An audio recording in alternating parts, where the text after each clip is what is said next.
Welcome back to our YouTube channel.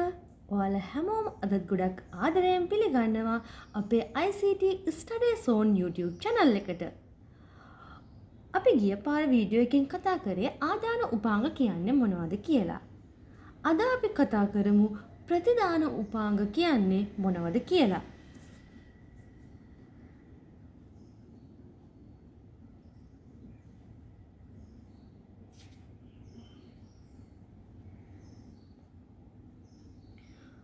output devices එහෙමත් නැත්නම් ප්‍රතිදාන උපාංග.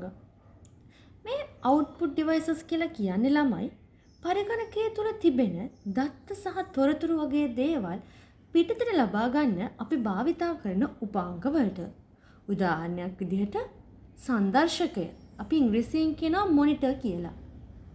ස්පීකරය, ප්‍රින්ටරය, ප්ලොටර්ස් වගේ දේවල් තමයි අපිට ප්‍රතිදාන උපාංග විදිහට ලබා ගන්න පුළුවන් වෙන්නේ.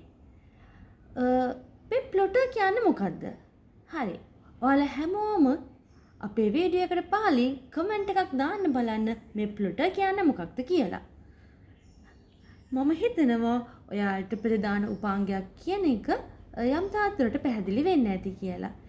ඉතින් ඔයාලා තාමත් අපේ YouTube channel එක subscribe කරලා නැත්නම් subscribe කරන්න. ඒ වගේම පහලින් තියෙන bell icon එකත් click කරන්න.